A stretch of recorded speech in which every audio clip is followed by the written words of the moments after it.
Muy bien, vamos a orar para comenzar.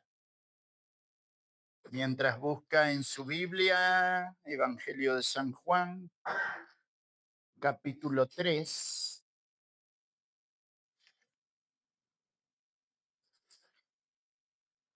Evangelio de San Juan, capítulo 3.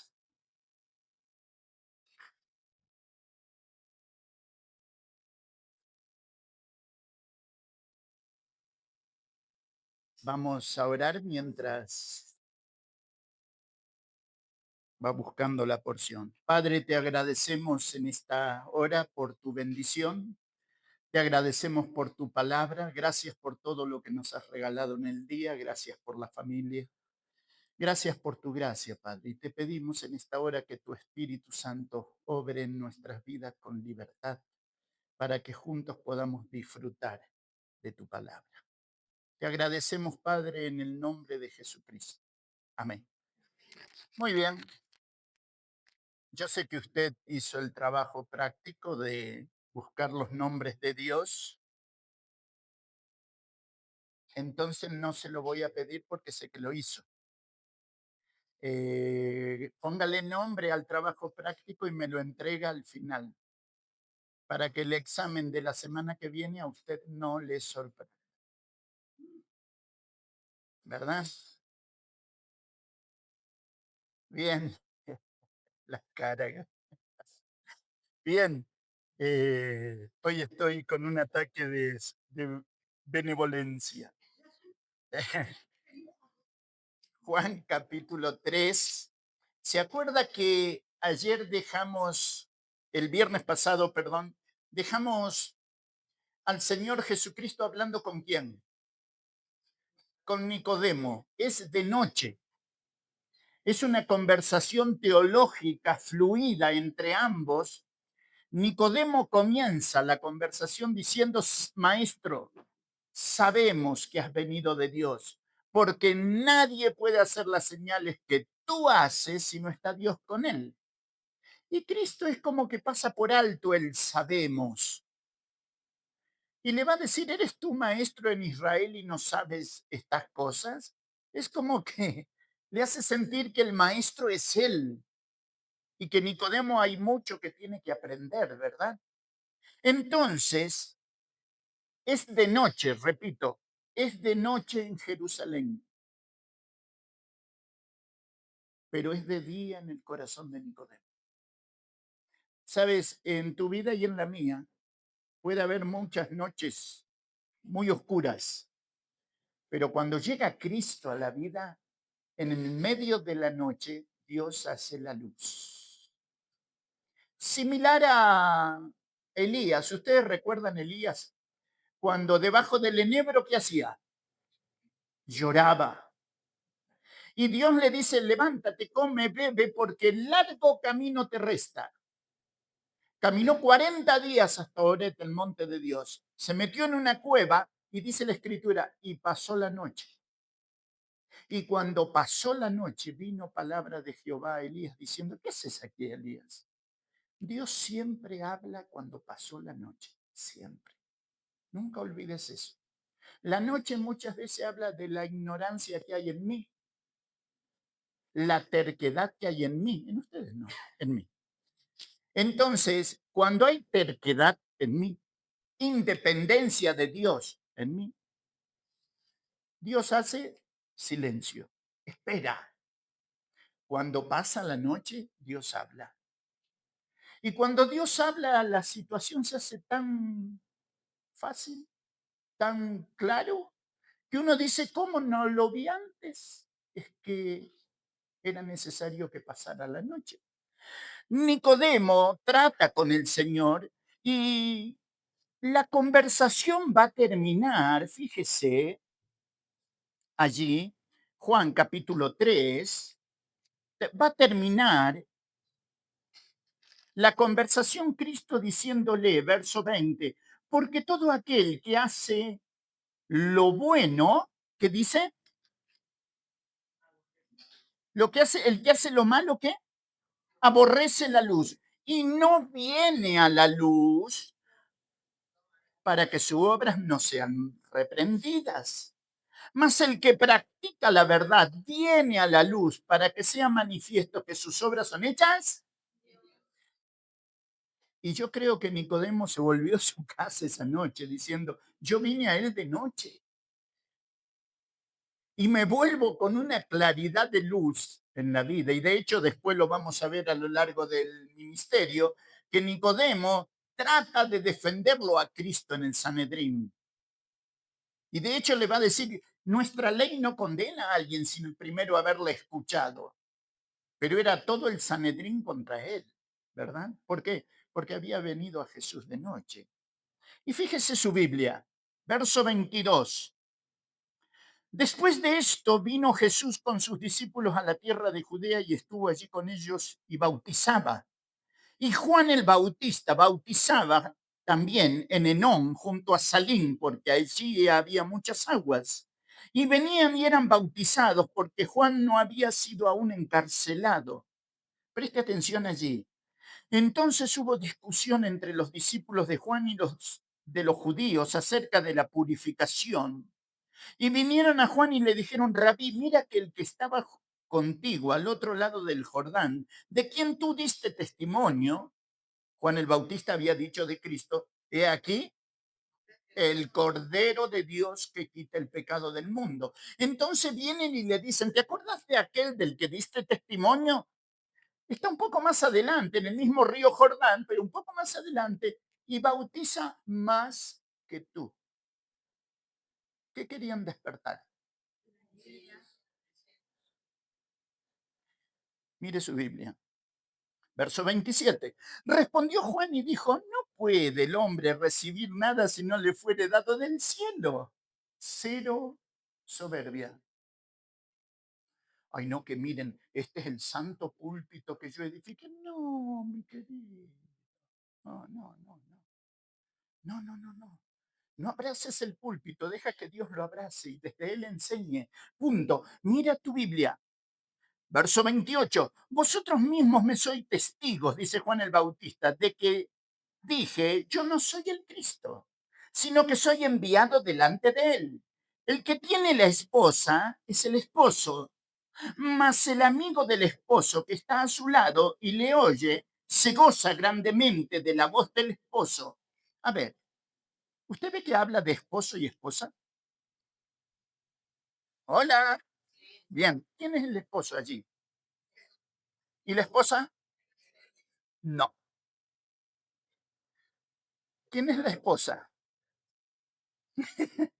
¿Quién es la esposa? Mire su Biblia, por favor. Isaías 62, 4. Mire su Biblia. Isaías 62. Isaías 62, 4. Nunca más te llamarán desamparada, ni tu tierra se dirá más desolada, sino que serás llamada Epsiba y tu tierra Beula, porque el amor de Jehová estará en ti y tu tierra será desposada. ¿Quién es la tierra? ¿Quién es la desposada allí? Israel misma. Israel misma. ¿Querés verlo como la ciudad de Jerusalén? Sí, porque es la ciudad de Dios. Es de la única ciudad que la escritura la va a llamar la ciudad de Dios. Los ojos del Señor están abiertos sobre Jerusalén. No te olvides. A la iglesia la escritura le pide que oren por la paz dentro de sus muros. La iglesia ignora muchas veces eso. Ahora, mira tu Biblia. Escuchas que recién te dije que Dios dice de Jerusalén un nombre que es un poco difícil de pronunciar, Epsiba, y el otro Beula. Bien, cuando tú ves Epsiba allí es mi deleite está en ella, significa Epsiba, mi deleite está en ella. ¿Por qué? Porque la casa de Dios está allí. Pero allá Isaías habla de la desposada como la tierra. No te olvides que la tierra de Canaán, Dios le llama la tierra que fluye, la tierra prometida. No te olvides de eso. Ahora, le va a llamar también Baula, que significa desposada. Nunca olvides eso, ¿verdad? Dios le va a llamar Epsibá, mi deleite está en ella, y le va a llamar Beula, desposada. ¿A quién? Vuelvo a repetir, a la tierra. Mire Jeremías capítulo 2 en su Biblia.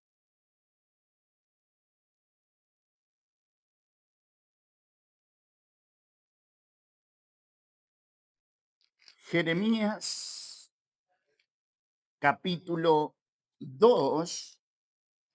Mire lo que dice el verso 2. Jeremías 2, 2. Dice, anda y clama a los oídos de Jerusalén, diciendo, así dice Jehová, me he acordado de ti, de la fidelidad de tu juventud, del amor de tu desposorio, cuando andabas en pos de mí en el desierto, en tierra no sembrada. Preste atención allí. Santo era Israel a Jehová, primicia de sus nuevos frutos. Todos los que le devoraban eran culpables. Mal venía sobre ellos, dice el Señor. Preste atención. ¿Se da cuenta usted que Dios le va a llamar a la tierra desposada, a Jerusalén desposada? ¿Por qué? Porque es la tierra escogida por Dios. De repente usted mira a Israel hoy. Israel no tiene pobreza. Y uno dice, ¿cómo puede ser? Un país que está rodeado del mundo musulmán y en el medio están ellos allí como tan pequeñito, porque hablamos de 10 millones contra 300 millones alrededor. Sin embargo, el pueblo de Israel es una evidencia de la presencia de Dios. Nunca olvide eso. Es el pueblo escogido. ¿Sabe qué dice Deuteronomio? Que Israel es lo que es porque Dios los escogió. Porque era el más insignificante de todos los pueblos, os ha elegido el Señor. Va al libro de Deuteronomio, ¿sabe qué dice Dios? Que les dio la capacidad de hacer riquezas. Un judío vende media y se hace rico. Yo vendo medias, nacen los chicos sin pie. Porque Dios le dio la capacidad de hacerlo. Vuelvo a repetir, es la presencia de Dios que hace eso. Ahora, vuelva allí conmigo al libro de Juan y mire, está hablando Juan el Bautista, un contexto totalmente judaico, ¿verdad? Todavía no aparece la idea de iglesia. Juan el Bautista es el precursor, el que va adelante preparando el camino. No tiene en la mente la idea de iglesia, porque es judío, no hay que olvidarse. El Mesías es un judío que viene, por ende, cuando está hablando acá del esposo y de la esposa, no piense usted con mente de gentil como tenemos, de qué es la iglesia. No, no, no, es un contexto totalmente judaico. Habla de su tierra, habla de su nación, habla de su ciudad amada. Acuérdese, la ciudad de Jerusalén también se la llama la ciudad del rey David. No olvide eso. Mire, Oseas capítulo 2. Oseas, ¿dónde estás, Oseas? Daniel, Oseas. Oseas capítulo 2, verso 16. Oseas 2, 16. ¿Qué dice Dios allí?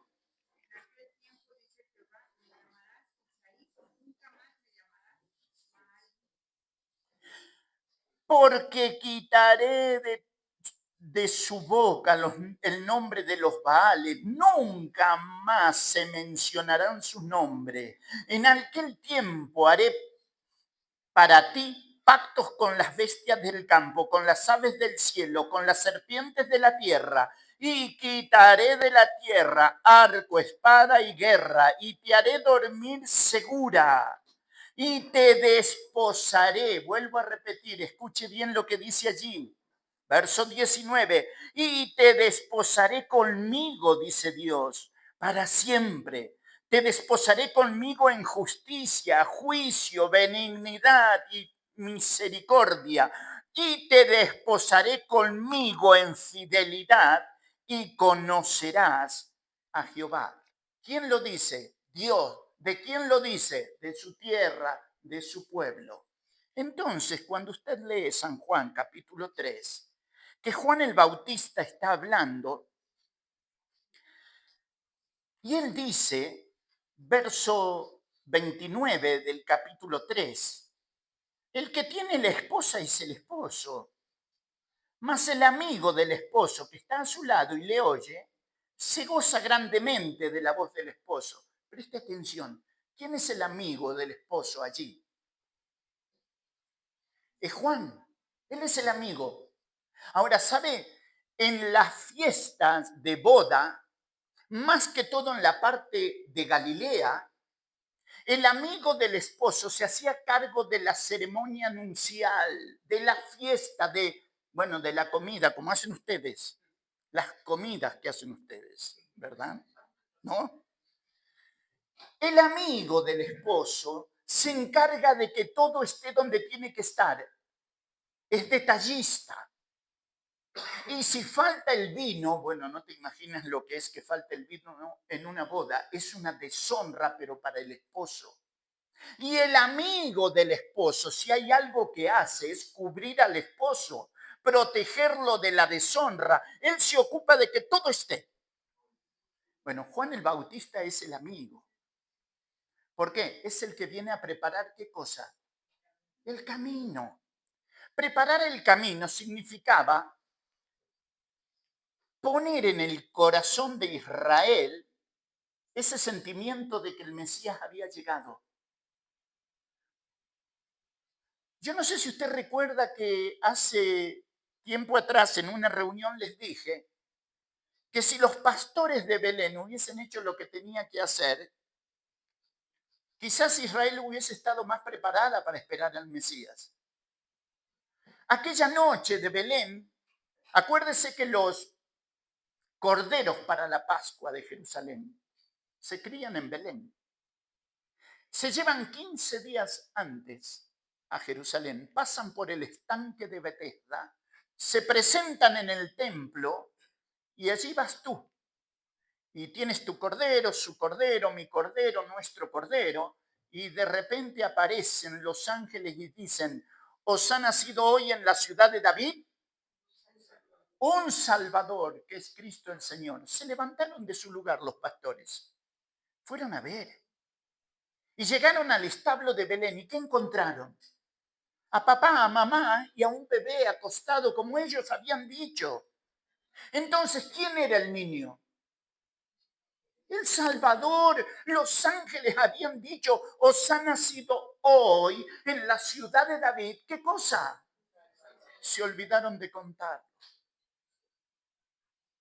Se olvidaron de contar a sus generaciones posteriores lo que los ángeles habían dicho esa noche. Y no le tires piedra a los pastores. ¿Sabes por qué? Porque si tú te olvidas de contar la verdad de Dios que fue revelada a tu corazón, se irá tu generación y se levantará una generación que no conoce al Señor. ¿Por qué? Nos dejamos de contar. El Evangelio es contar. Yo le quiero contar a tu hermano del Dios de la gracia. Y una vez que contás, ya está.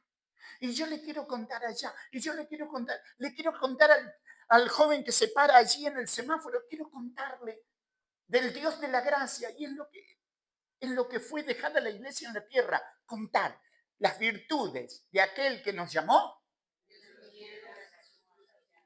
Correcto. El que nos llamó de las tinieblas a su luz admirable es lo que tú y yo tenemos que hacer, contar. Lo demás ya fue hecho. Fíjese lo que dice su Biblia. Juan el Bautista dice, porque le habían dicho, escucha, el que está allá bautiza más que tú. Verso 30. Es necesario que él y que yo, qué tremendo, ¿verdad? Cero envidia, cero soberbia, cero deseo de superar al otro. No, es necesario que él y que yo. No hay cosa más hermosa que esa. ¿Sabes? Juan el Bautista sabía que él iba adelante, preparando el camino, pero tenía tan claro quién era y quién no era, que él dijo, yo no soy digno de desatarle la correa del calzado. Mire, en la cultura oriental, cuando el jefe de la casa llegaba de viaje, el más digno de los siervos le desataba el calzado, le sacaba el calzado del pie, le lavaba los pies y luego entraba en la casa. ¿Usted se acuerda la cena del aposento alto? Juan capítulo 13. Todos están allí y habla uno de una cosa y el otro de otra, y de repente el maestro se levanta, se saca el manto, es el rey, se saca el manto, les está diciendo, yo dejé el trono. Se ciña un toallón, señal de servicio, porque cuando el siervo se ceñía el toallón es que iba a trabajar. Se ciñe el toallón, símbolo de la humanidad que vistió por amor a ti, por amor a mí. Toma un lebrillo, un lavatorio, pone agua y va pies por pies. Y cuando llega a Pedro, ¿cuál es la reacción de Pedro? ¿Se acuerdan? Tú no me lavarás los pies jamás, pareces. No, a mí no. ¿Sabes por qué Pedro reacciona así? Porque cuando se hacía una fiesta con el aposento cerrado, el siervo de todos era el que estaba sentado delante del anfitrión. Y el que estaba sentado delante del anfitrión, ¿quién era? Pedro. Por eso él dice, tú no me lavarás los pies jamás. ¿Por qué? Porque el que tenía que lavar los pies era él. Pero estaba tan enfrascado en la conversación, che, ¿quién será el mayor? Yo creo que yo. Yo pienso que soy mayor. Que se olvidó de lavar los pies a los demás. ¿Tú le lavarías los pies al apóstol Juan? ¿Quién no? Es el discípulo amado. Y pasas delante de Simón el Celote, un guerrillero. También le lavo los pies porque me siento identificado en muchas cosas. Pero de repente hay dos pies que nadie quiere lavar. Judas. Judas. Sus pies fueron lavados como todos. Y cuando llega la hora de darle la hogaza de pan, era un pan de este tamaño, la hogaza, la parte de la miga. Se tomaba la miga, se mojaba en las salsas amargas que recordaban la esclavitud de Egipto y se le daba a la persona que más amaba de todos los que estaban allí. ¿A quién se la dio Cristo? Y le dijo, lo que vas a hacer, hazlo más pronto. Es difícil lo que vas a hacer, pero hazlo rápido, Judas. Ese es mi Salvador. Ese es el que tenemos que predicar. Ese es el que no tenemos que perder de vista. Porque la vida cristiana sin Cristo es hueca, vacía. ¿verdad? Por eso Juan el Bautista dice acá, es necesario que Él, ¿sabes por qué? Porque si Cristo crece, crece el amor, el gozo, la paz, la paciencia, la benignidad, la bondad, la fe, la mansedumbre, la templanza. Eso es lo que crece, porque es el fruto del Espíritu Santo. Es necesario que Él crezca, que se haga grande en tu vida y en la mía, pero que cuando te vean y me vean, vean a Cristo y no vean las miserias que hay en mí. Mira tu Biblia, por favor. Verso 31, el que es de arriba, que de arriba viene, es sobre todos. ¿Tenía claro quién era Cristo o no? ¿Cómo le llama? El que viene de arriba. Qué tremendo, ¿no? El que es de arriba, el que es de la tierra, es terrenal y cosas terrenales habla. El que viene del cielo es sobre todos. Y lo que vio y oyó, esto testifica, y nadie recibe su testimonio. El que recibe su testimonio, este atestigua que Dios es veraz. Y el que había recibido su testimonio era él mismo precisamente. Porque el que Dios envió, la palabra de Dios habla. Pues Dios no da el Espíritu por... Y hubo una sola persona en el planeta Tierra que vivió en el poder del Espíritu eterno, pero de una manera plena. ¿Quién fue? Jesucristo. A nosotros se nos pide estar lleno del Espíritu Santo, ¿verdad? Pero vivimos lleno. A veces se nos vacía la tinaja, ¿no? No, lo que pasa es que dijo de mí que nos enfrascamos en discusiones tan huecas y tan vacías y la tinaja se vacía. Y pierdo la comunión contigo y pierdo la comunión con Dios y vaya a saber Dios dónde quedó mi comunión. Pero la Escritura nos va a enseñar que Cristo vive en el poder del Espíritu eterno. Ese es el Espíritu Santo de Dios. ¿Qué dice Juan? Porque el que Dios envió, la palabra de Dios habla. Pues Dios no da el Espíritu por medida, porque precisamente está mirando a Cristo. El Espíritu Santo está sobre él. Cada accionar de Cristo fue en el poder del Espíritu Santo. El Espíritu Santo después del bautismo le llevó ¿a dónde? Al desierto. Y uno dice, pero ¿lo llevó al desierto para presentárselo a Satanás? Sí. Dice que lo impulsó al desierto. El Espíritu Santo sabía que en el Edén nosotros habíamos perdido en el primer Adán. ¿Se acuerdan? Nos echaron del huerto. ¿Se acuerdan? Cristo es el segundo Adán. El primer Adán era inocente. El segundo Adán es santo. El Espíritu Santo se lo presenta a Satanás y le dice, a ver, ¿qué haces con él? A ver. Y mis queridos, qué hermoso que es saber, Cristo es santo.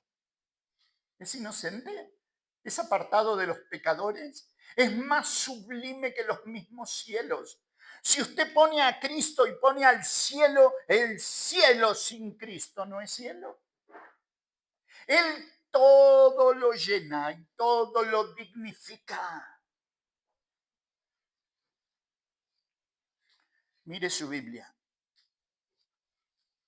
El Padre ama al Hijo, verso 35, y todas las cosas ha entregado en su mano. El que cree en el Hijo tiene vida eterna, pero el que rehúsa creer en el Hijo no verá la vida, sino que la ira de Dios está sobre él. Pregunta, ¿quién dice eso? Juan el Bautista. ¡Qué claridad, mis queridos! Es el hombre que viene del desierto con una comida diferente, miel silvestre y langostas. La langosta que se come en el desierto, una langosta grande y ancha, carnosa, tiene una comida diferente, es evidente. Tiene un ropaje diferente, viste el manto velloso. Tiene un mensaje diferente. Porque a Israel le advierte y le dice que el hacha está puesta a la raíz del árbol.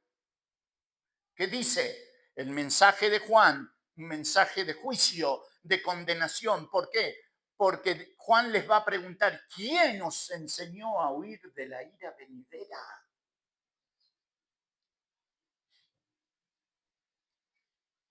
Y cuando lo vemos a Juan y vemos la claridad con la que expone, claro que Cristo va a decir de Juan, él era antorcha que ardía y alumbraba. ¿Cuál es el futuro de una antorcha que arde y alumbra?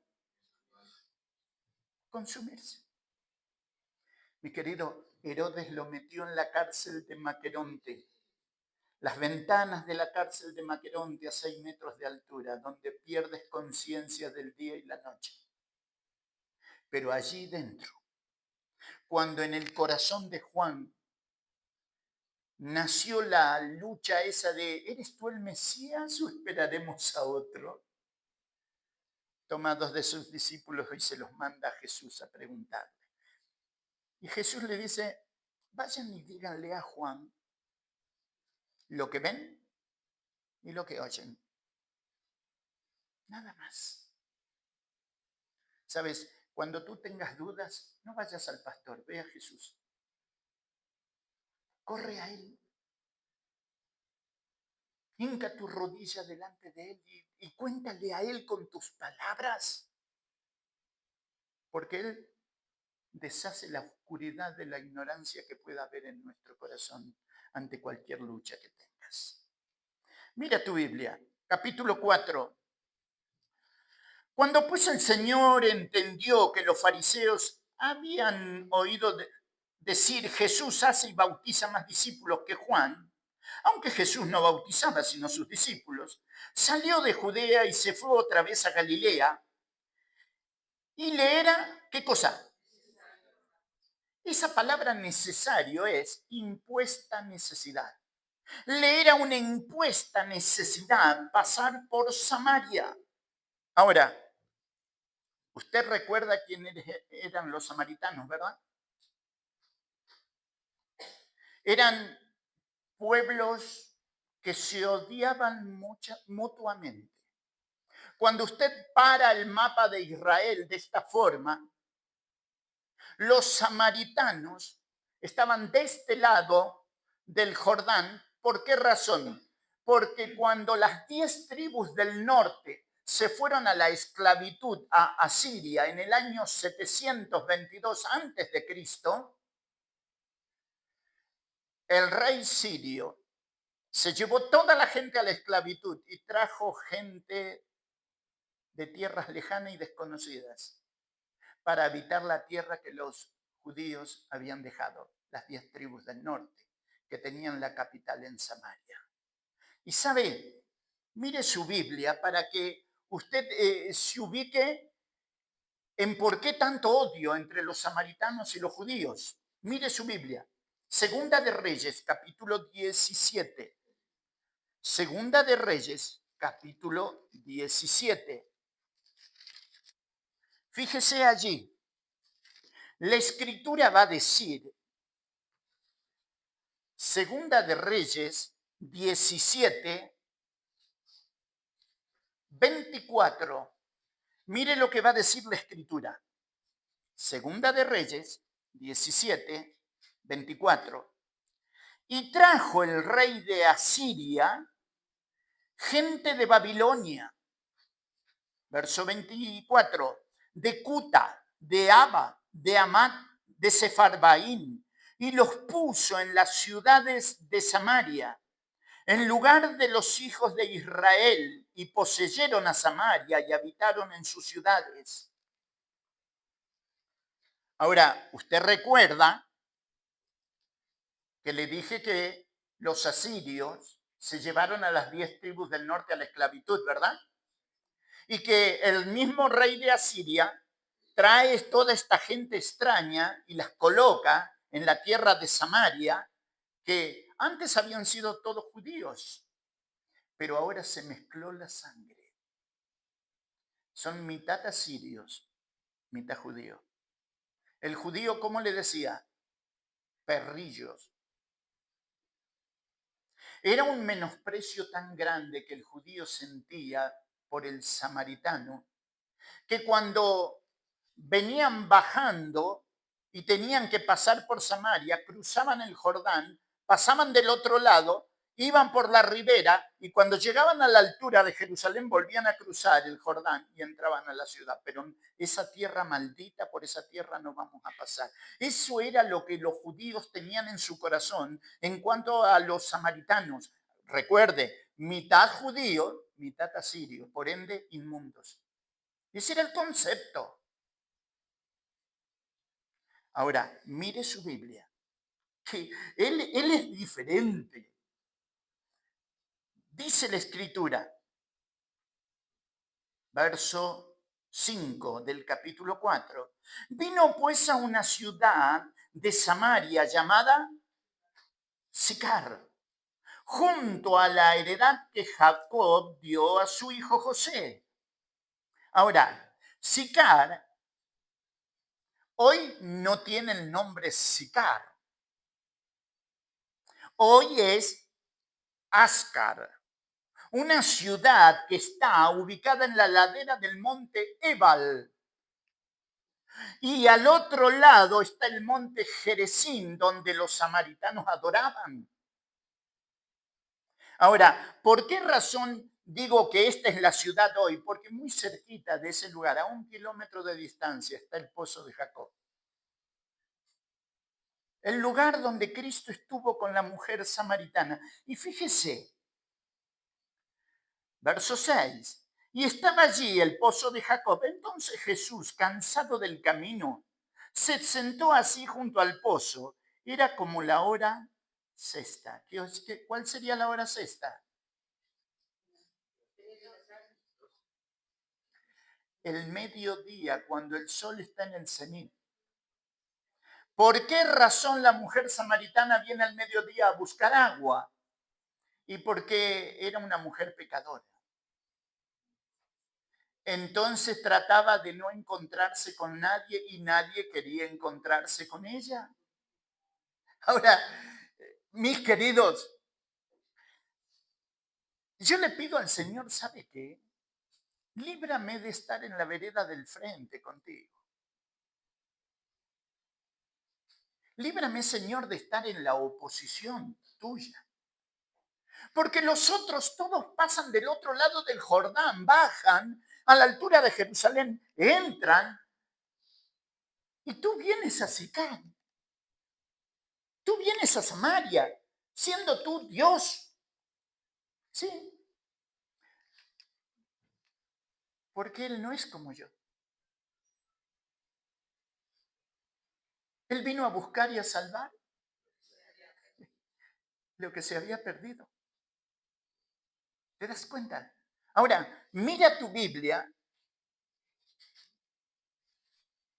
Dice la Escritura, verso 7, vino una mujer de Samaria a sacar agua y Jesús le dijo, dame de beber. Pues sus discípulos habían ido a la ciudad a comprar de comer. La mujer samaritana le dice, ¿cómo tú siendo judío me pides a mí de beber que soy mujer samaritana? Porque judíos y samaritanos, ¿qué cosa? No se tratan entre sí. Mira tu Biblia. Esdras, capítulo 4. Ay, otra vez, ¿dónde estarás, Esdras? Esdras, Nehemías, Esther, Job, Salmo. Esdras, fíjese, Esdras, capítulo 4. Más vale yo se lo busco, no se preocupen. Dice Esdras 4.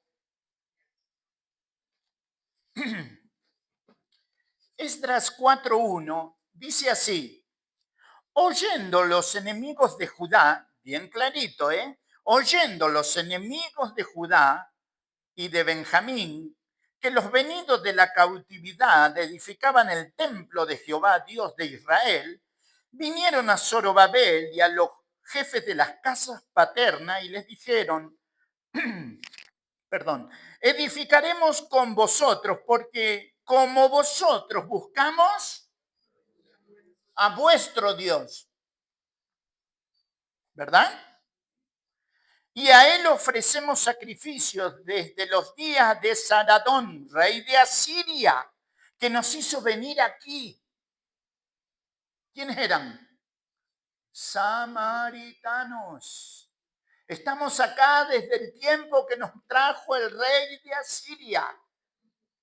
Zorobabel, Yeshua y los jefes de las casas paternas de Israel dijeron: no nos conviene edificar con vosotros casa a nuestro Dios, sino que nosotros solos la edificaremos a Jehová, Dios de Israel, como nos mandó el rey Ciro, rey de Persia. ¿Te das cuenta que hay un alto allí?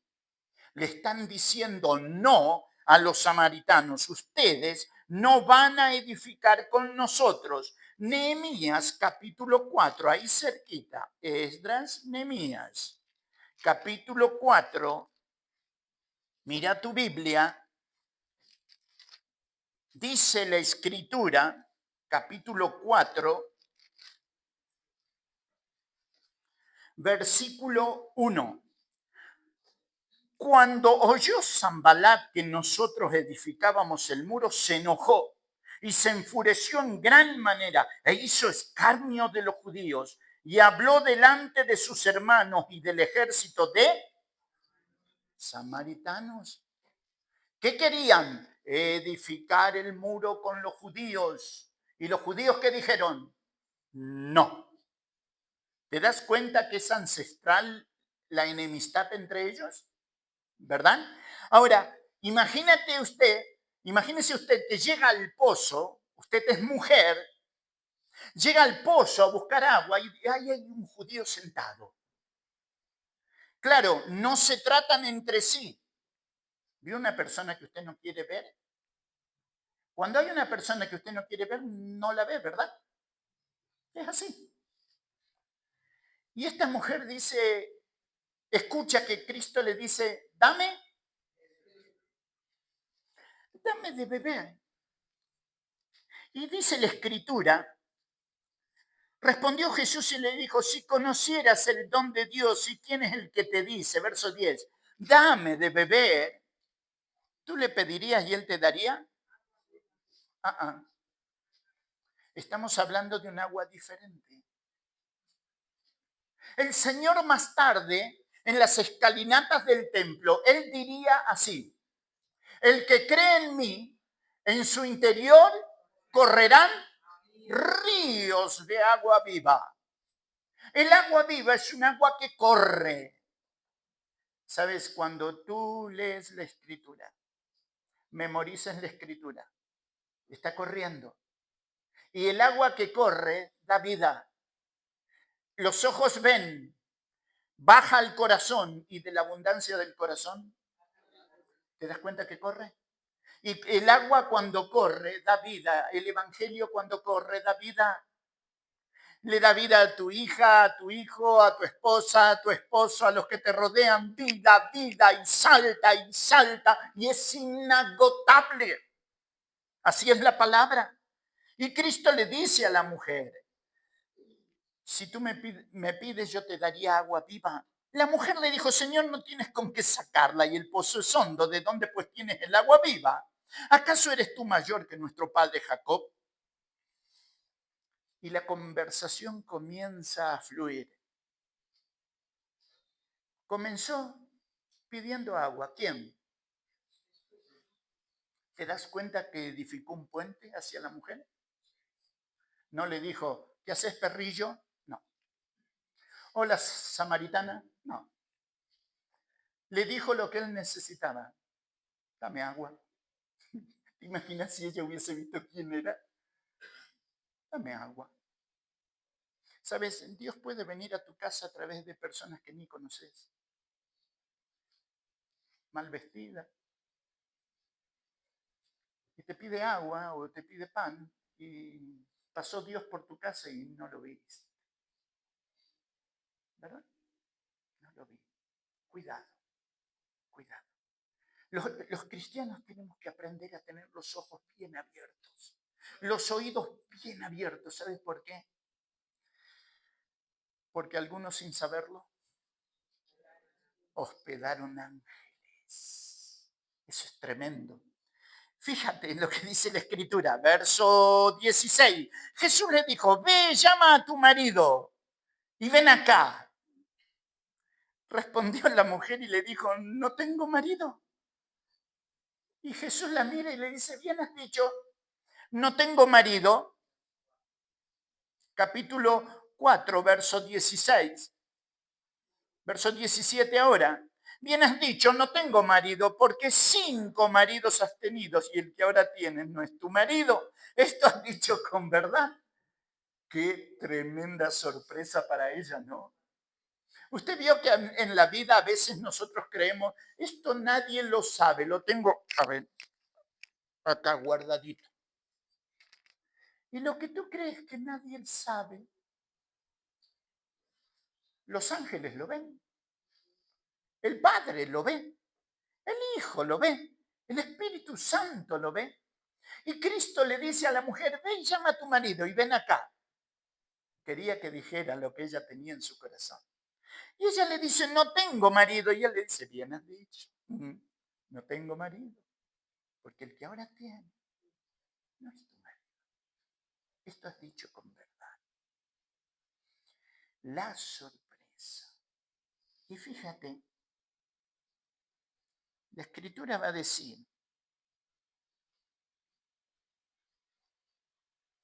versículo 20, nuestros padres adoraron en este monte Gerizim. Y vosotros decís que en Jerusalén es el lugar donde debemos adorar, donde estaba el templo. Jesús le dijo, mujer, créeme que la hora viene cuando ni en este monte, el Gerizim, ni en Jerusalén adoraréis al Padre. Vosotros adoráis lo que no sabéis, porque sois samaritanos, lógico. Nosotros adoramos lo que sabemos, porque la salvación viene de los judíos, verdad es. Mas la hora viene y hora es cuando los verdaderos adoradores adorarán al Padre en espíritu y en verdad. Porque también el Padre, tales adoradores, busca que le adoren. Mis queridos, ¿sabe qué le estaba diciendo? La hora viene, que voy a ir a la cruz. Voy a morir en la cruz. Y donde haya 2 o 3 congregados y en mi nombre, ahí estoy yo en medio de ellos. Le estaba diciendo, la hora viene en que los adoradores que adoran al Padre y lo hagan en espíritu y en verdad, lo podrán hacer aquí, lo podrán hacer allá, lo podrán hacer donde se puedan congregar y adorarán al Padre en espíritu y en verdad. Ya no será el Gerizim, ya no será el templo, será corazones que adoren al Padre en espíritu y en verdad. Mira lo que dice tu Biblia. Versículo 25. Le dijo la mujer, sé que ha de venir el Mesías, se va acercando, llamado el Cristo. Cuando Él venga nos declarará todas las cosas. Jesús le dijo, yo soy el que habla contigo. ¿Qué le estaba diciendo? Soy el Mesías. Por favor, ponete la túnica de la mujer samaritana un ratito. Míralo, está sentado junto al pozo, tiene una túnica de una sola costura, está transpirado, cansado del camino. ¿Tú verías en él el Mesías? Quizás quisiéramos ver que tenga un caballo blanco ahí a la par del pozo, ¿no? Que tenga un cinto de oro ceñido en el pecho y que sea el Cristo que tenemos los occidentales, que hacemos los dibujos, que tenga ojos celestes. No, mi querido, los judíos son trigueños, la piel oscura, una túnica de una sola costura, los pies marcados por el polvo del camino, cansado y con sed, todavía no bebió. Ese es el Mesías. Por eso los judíos no lo pudieron reconocer. Porque la profecía decía, tu rey viene a ti, manso y humilde montando un pollino, hijo de Ana. el animal que monta un esclavo.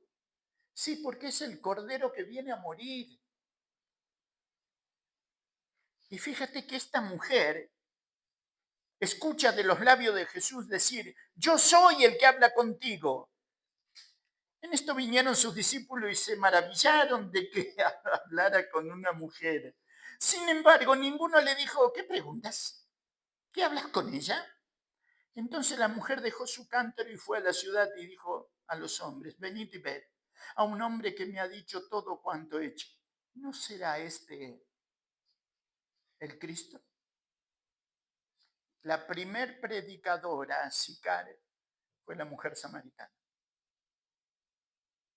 Tú vas a ver luego que Cristo se vuelve a los discípulos y les dice, verso 35, ¿no decís vosotros aún faltan 4 meses para la siega, que llegue la siega? O sea, el tiempo de cosecha. Y dice, he aquí os digo, alzad vuestros ojos y mirad los campos, porque ya están blancos para la siega. Escucha bien, el samaritano usaba turbante blanco. La mujer samaritana entra a Sicar como tromba, contando que allá junto al pozo de Jacob hay un hombre que le dijo todo cuanto ella había hecho. ¿No será este el Mesías? Y allá van los samaritanos. Cristo levanta la cabeza y el campo se ve blanco de turbantes samaritanos que vienen.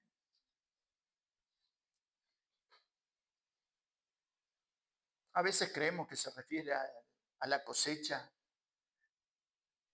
de los cereales, ¿verdad? Ahí tenés una cosecha de samaritanos que vienen y, ¿sabes? Cuando llegan, dice la Escritura, verso 39, y muchos de los samaritanos de aquella ciudad creyeron en él por la palabra de la mujer, que daba testimonio diciendo, me dijo todo cuanto he hecho. Entonces vinieron los samaritanos a él y le rogaron. ¿Qué cosa? No, no me puedo quedar, soy judío. Claro, él no es como yo. Él no tiene mis miserias. Dice la Escritura, y se quedó allí 2 días. ¿Tú te imaginas los discípulos? Yo me imagino Pedro. Ay, estamos en tierra inmunda, yo no los toco.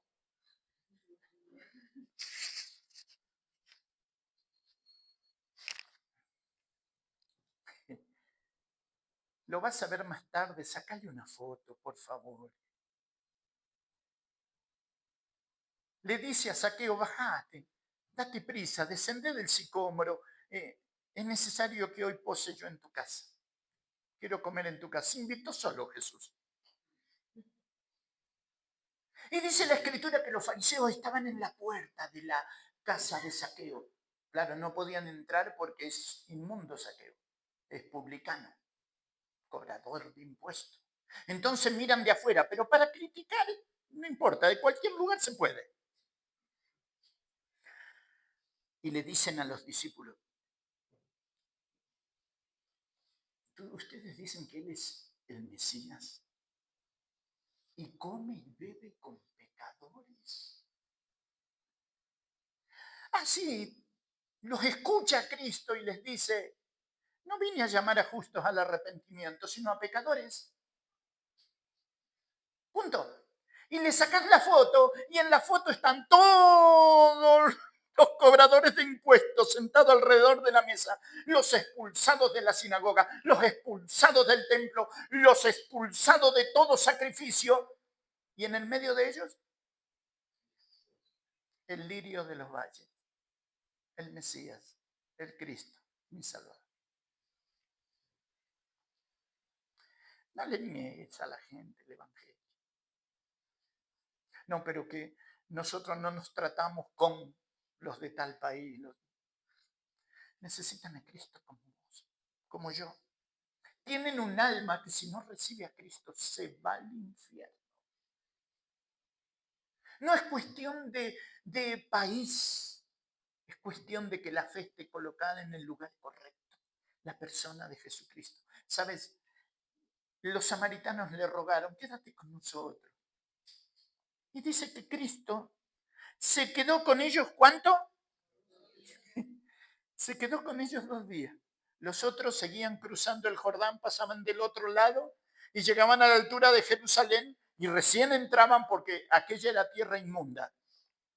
El Cordero de Dios que quita el pecado del mundo está sentado con ellos a la mesa. Él es incomparable, mis queridos. Él es admirable, consejero, Dios fuerte, Padre eterno, príncipe de paz. Se sienta con pecadores, aunque Él no es pecador. Y recuerde que Cristo hace milagros, pero Juan no le llama milagros. ¿Cómo le llama? Señales. Y acuérdese usted que milagro o señal siempre tiene un objetivo.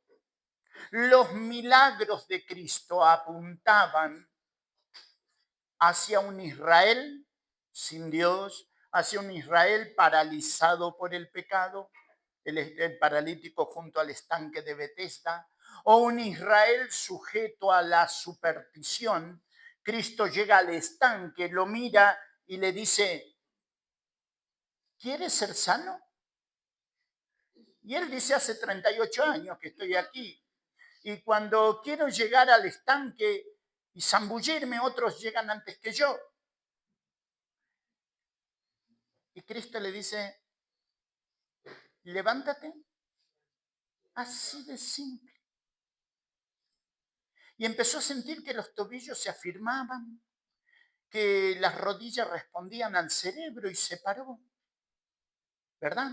Ahora, no olvide nunca que las señales apuntan a un objetivo. ¿Por qué razón?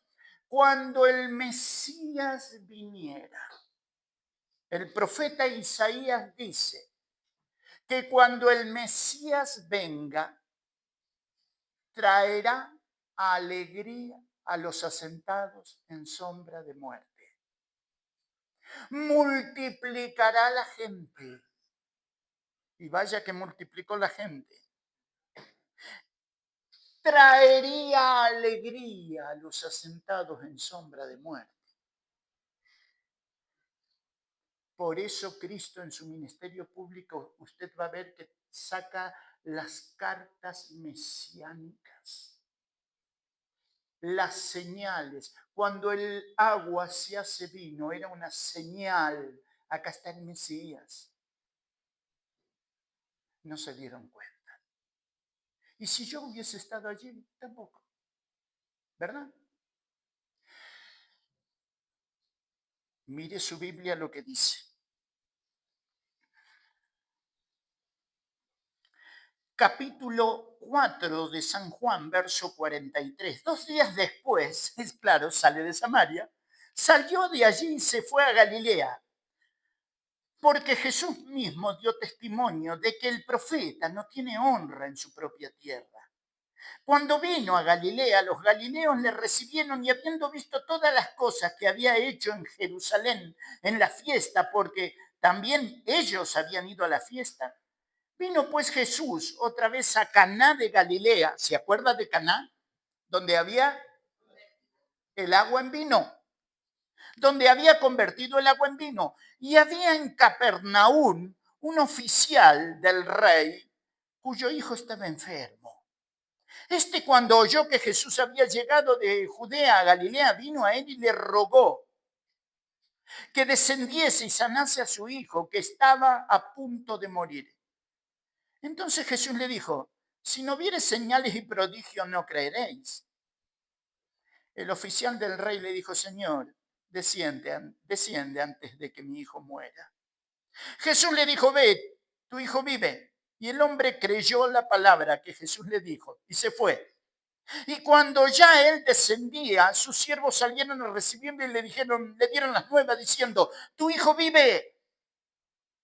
Entonces él le preguntó a qué hora había comenzado a estar mejor y le dijeron ayer a las 7 le dejó la fiebre. El padre entonces entendió que aquella era la hora en que Jesús le había dicho, tu hijo vive. Señal que emana del milagro. Un Israel con fe es un Israel que va a disfrutar del poder de Dios.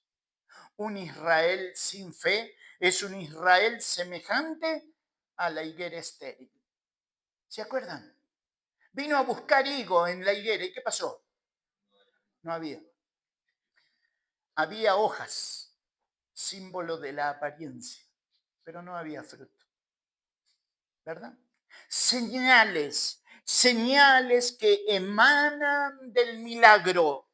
Después de estas cosas, capítulo 5, verso 1, había una fiesta de los judíos y subió Jesús a Jerusalén. Y hay en Jerusalén, cerca de la puerta de las ovejas, un estanque llamado en hebreo Betesda, el cual tiene 5 pórticos. Y allí está, Betesda.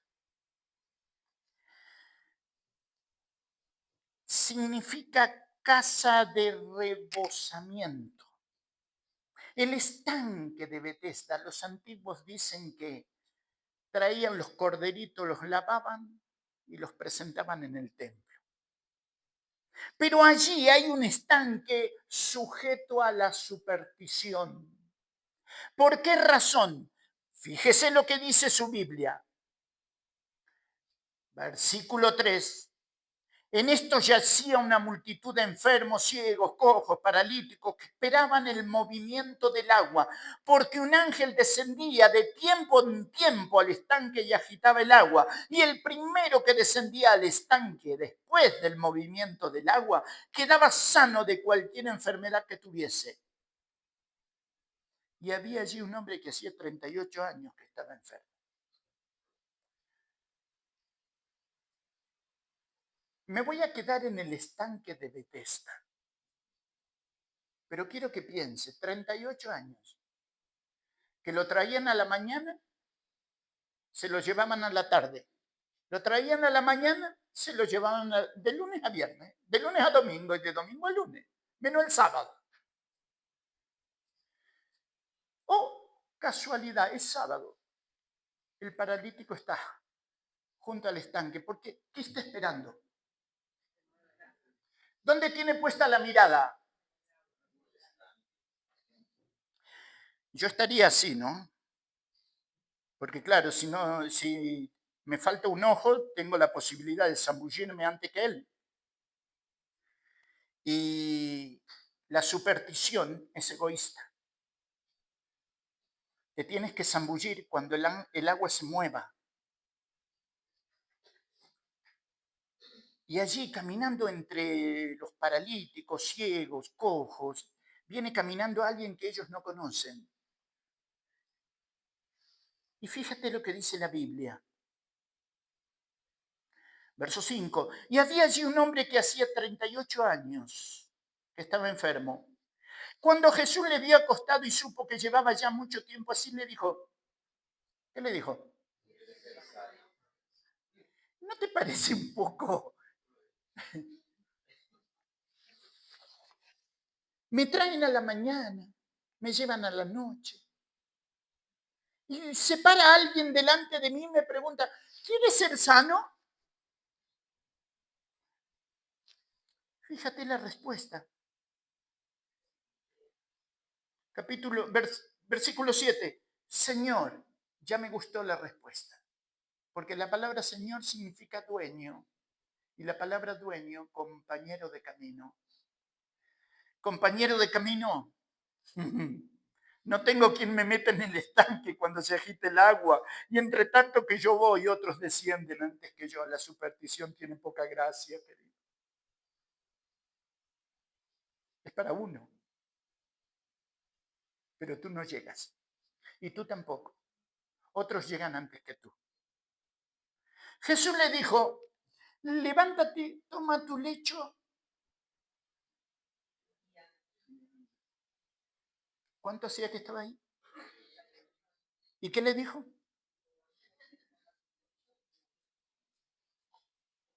¿Te das cuenta que no encaja?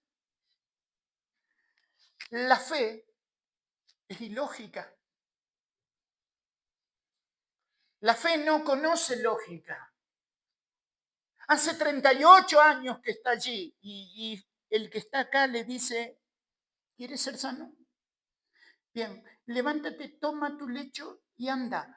Y al instante aquel hombre fue sanado y se levantó cojeando, rengueando. No. ¿Sabes por qué no? Porque Dios no remienda a nadie.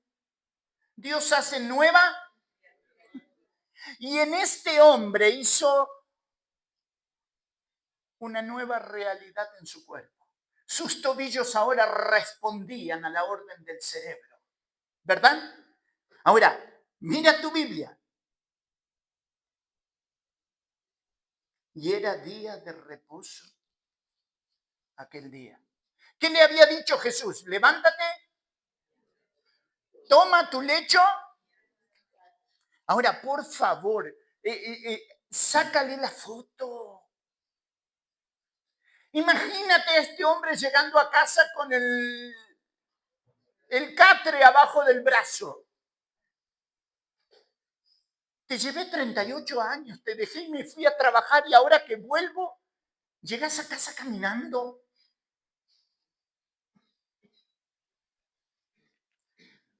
Sería para celebrar el milagro, ¿verdad? ¿Verdad? ¿Estás seguro?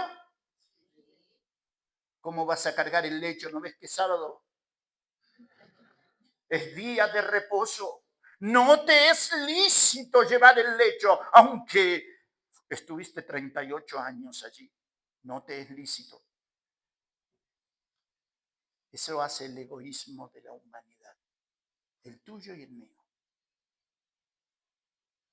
Ninguno se percató que ya caminaba.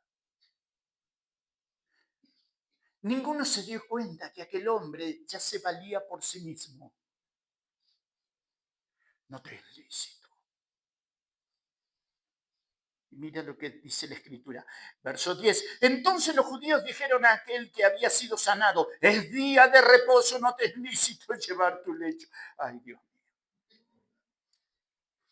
Mis queridos, el apóstol Pablo le va a escribir a los Gálatas y les va a decir, vosotros que por la ley os justificáis, de la gracia habéis caído. Iglesia de Cristo, no caigas de la gracia. El capítulo 6 de Gálatas te va a decir, si alguno fuere sorprendido en alguna falta, vosotros que sois espirituales, restaurando con espíritu de mansedumbre, considerándote a ti mismo, no sea que tú también seas tentado. Gracia inmerecida. Por ende, si gracia recibiste, no dejes de dar gracia. No dejes de repartir gracia a los que te rodean. Y si ves a aquel desvalido cargar el lecho y es día de reposo, acordate que estuvo 38 años tirado allí. Y el que él no conocía, le dijo, levántate, toma tu lecho y andate a tu casa. Trata de, y con esto terminamos, trata de meditar, mi querido. Volvió a casa y ya se podía valer por sí mismo. Ya no le tenía que decir a su papá, a su mamá o a sus hermanos, por favor, llévenme al estanque. Quizás pueda tirarme antes de que los demás se tiren. Y de repente él veía que llegaba uno, llegaba el otro, llegaban todos. Y él quedaba allá y fueron 38 años. No dejemos de vivir en la gracia, de disfrutar la gracia, de ver la gracia en los hermanos. No, pero se equivocó. Y vino a buscar y a salvar lo que se había perdido.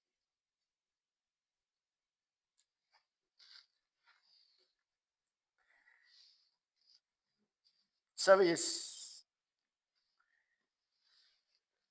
El estanque de Bethesda ese día no vio más allá.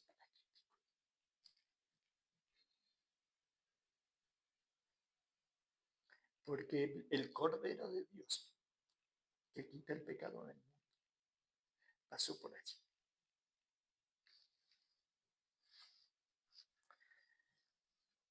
Gracias, Padre, por tu gracia. Gracias por tu misericordia.